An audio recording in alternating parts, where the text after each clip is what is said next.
The United Kingdom is ready to deploy F-35 fighter jets to Ukraine. The British Prime Minister has put SIS on high alert for the war in Ukraine. Meanwhile, the US will hold another round of ceasefire talks with Ukrainian and Russian delegation. So how does the UK prepare to enter the war in Ukraine, and what will be discussed in Saudi Arabia this week? British Prime Minister Keir Starmer took in a separate talks at Northwood, led by Lieutenant General Nick Perry, head of the joint operations, along with more than 30 countries who met to discuss how a coalition of the willing could help Ukraine. Starmer has already promised to send British troops to Ukraine if US President Trump successfully negotiates a peace deal with Russian dictator Putin. A senior Royal Air Force source told The Telegraph that the meeting discussed air cover, as if British soldiers were to enter Ukraine, there would be a need for cover from above. The Royal Air Force will provide either Typhoons or American F-35 for the deployment to Ukraine. According to The Telegraph, the uncertainty over whether the US would provide air cover to Ukraine has made it necessary for the UK to take the lead. Trump has said that he would not provide any military support and has called on Europe to shoulder more on the burden of supporting Ukraine.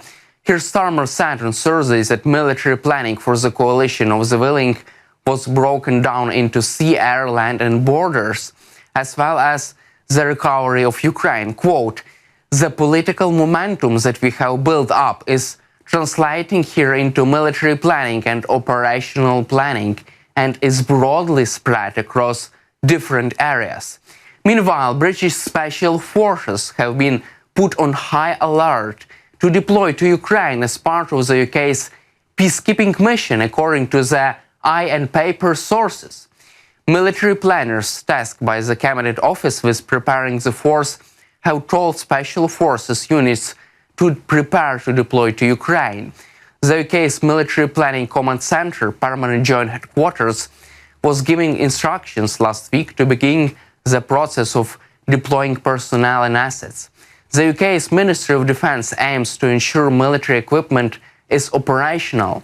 Recently, Sir Keir Starmer said he plans to deploy peacekeeping forces to Ukraine had now entered the operational phase.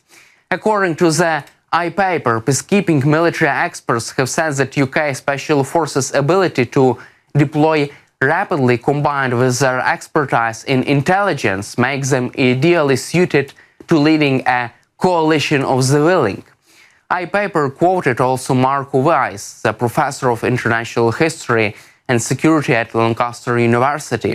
He said the unpredictability of how any ceasefire between Russia and Ukraine materializes plays into the hands of UK's flexible special forces, which can be rapidly deployed to lead a peacekeeping force. Quote, "It's very difficult at this stage, not knowing what kind of peace you need to maintain.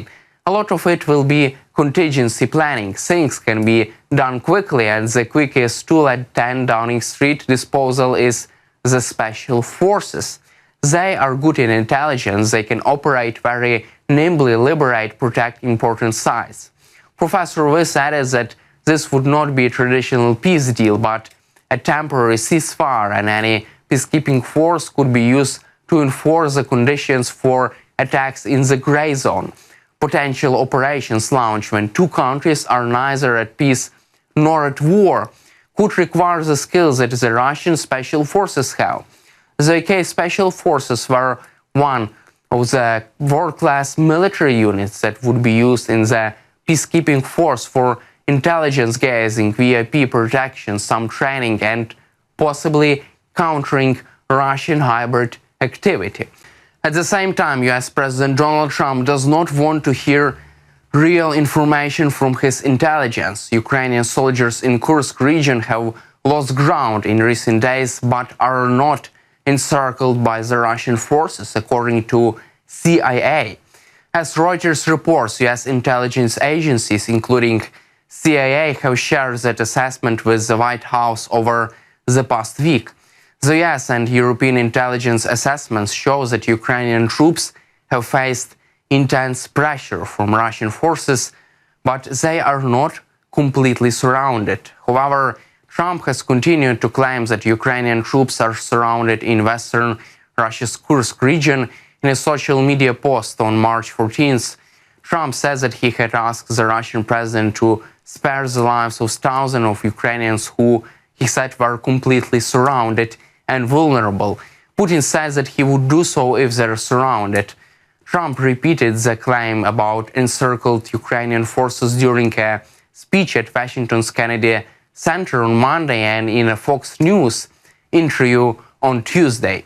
Also, US President Trump says that Ukraine and the United States will very soon conclude an agreement on critical mineral resources. Trump says that he has signed an executive order to significantly increase the extraction of critical minerals and rare earth metals. Quote, "This is very important for our country, and as you know, we are also signing agreements in various places to unblock the rare earths and minerals and many other things around the world, including Ukraine."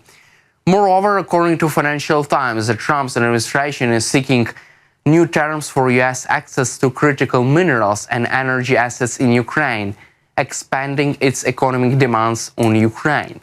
Washington wants Kyiv to agree to detailed provisions on who owns and controls a joint investment fund, as well as broader scopes that could potentially include U.S. ownership of other economic assets such as nuclear power plants in Ukraine. Ukrainian officials said that they were concerned that they were being pressured to negotiate unfavorable terms in a broader deal, especially after Washington temporarily suspended arms sales and intelligence in Ukraine. However, President Zelensky denied that he had discussed with Donald Trump the possibility of transferring the Zaporizhzhia nuclear power plant or other nuclear power plants to the United States. Meanwhile, U.S. President Special Envoy Kit Kellogg said that representatives of Ukraine and Russia during the talks in Saudi Arabia may sit in different rooms, and the American delegation will walk between them. Kellogg said this in an interview with ABC News. According to Trump's envoy, the United States will be represented at the talks in Saudi Arabia by U.S. National Security Advisor Mike Waltz and from U.S. Department of State, the head of policy planning Michael Anton. Quote, "This will be indirect discussions. That is, one group will be in this room, the other in that, and this will sit and talk, walk back and forth, something like shuttle diplomacy." A Sky News source in the Ukrainian authorities also describes the talks in Saudi Arabia in a similar way. In general, the concept of the Americans is that they are talking to the Russians and the Ukrainians at the same time in different rooms and will walk between meetings and rooms. The final format of the negotiations has not yet been determined, but it is not planned that the Ukrainians and Russians will conduct direct negotiations. Meanwhile, Turkish Foreign Minister Hakan Fidan said that Turkey is ready to participate in the deployment of peacekeeping forces in Ukraine if the parties agree to create such a mission to resolve the war. This is reported by Anadolu. Quote, "An agreement that both parties agree to is important for us. We are ready to make our contribution, but most of the discussions now concern security guarantees."